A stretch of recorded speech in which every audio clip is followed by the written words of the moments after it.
Madame la Présidente, donc Monsieur le Vice-président, mon intervention porte donc sur le rapport 5, si mal intitulé « Action régionale en faveur de la transformation, de la souveraineté et de la relocalisation ». Vous venez tordre clairement ici des mots tels que souveraineté et relocalisation pour apporter à votre mandat un vernis souverainiste, comme vous l'avez fait avec bien d'autres sujets. Madame, vous pervertissez les mots pour servir votre ambition de passer pour une bienfaitrice de la région, apte à redéfinir les concepts et les invariants.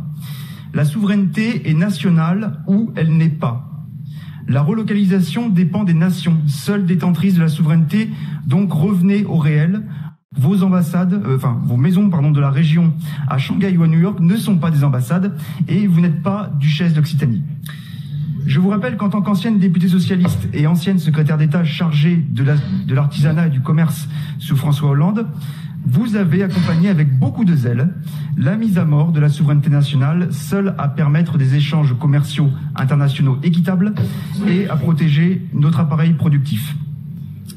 Sur le fond du rapport, vous nous proposez la création de 5 nouvelles entités pour intervenir encore un peu plus dans l'économie.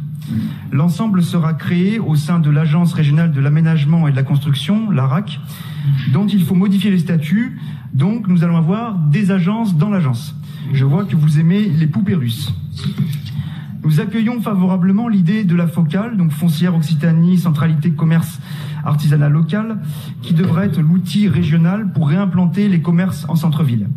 Ces mêmes commerces, d'ailleurs, que vous et vos amis avez entassés pendant 50 ans dans des ZAC aux portes des communes et dont la conséquence fut non seulement d'enlaidir la France, mais aussi de désertifier des centres-villes, des petites et moyennes communes. Pour le reste, nous sommes assez dubitatifs sur les autres projets proposés par ce rapport.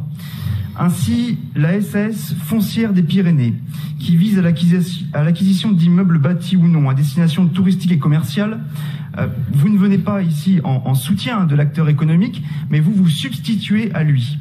En effet, la notion de durée n'apparaît pas. Et au regard de la mauvaise gestion du patrimoine immobilier régional, la prudence nous envahit. L'exemple du domaine de Céléran, qui a été vendu par votre exécutif 3 fois moins cher que son prix d'achat, illustre tristement cette mauvaise gestion. Vous évoquez en appui que les projets devront répondre aux règles prudentielles pour ce qui est de la sortie commerciale des opérations immobilières. Cette formule, volontairement floue, n'engage à rien. Ce projet est tellement flou et précipité que d'ailleurs une partie de votre majorité Europe Écologie Les Verts propose désormais un amendement pour que cette foncière vienne aussi en soutien au projet de réhabilitation du parc de logements privés afin de viser un gain de niveau de performance énergétique. Sont-ils au courant qu'il existe des dispositifs à cet effet ? Cette majorité redevient ce qu'elle a toujours été, une alliance opportuniste et électoraliste de partis sans projet et sans vision commune.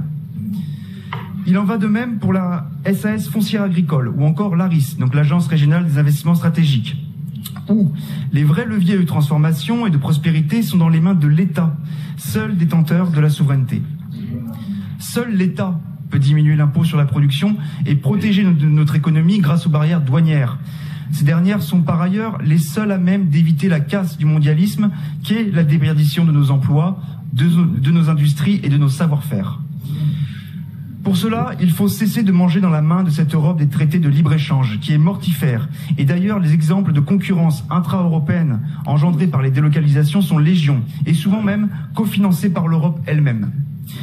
Vous nous avez habitués à couvrir votre mandat de plans et d'agences qui cachent mal le peu d'action que vous avez en la matière. Madame la Présidente, en bon français, cela s'appelle de l'esbrouf. En conclusion, nous voterons pour la focale et nous abstiendrons sur les autres projets présentés. Merci.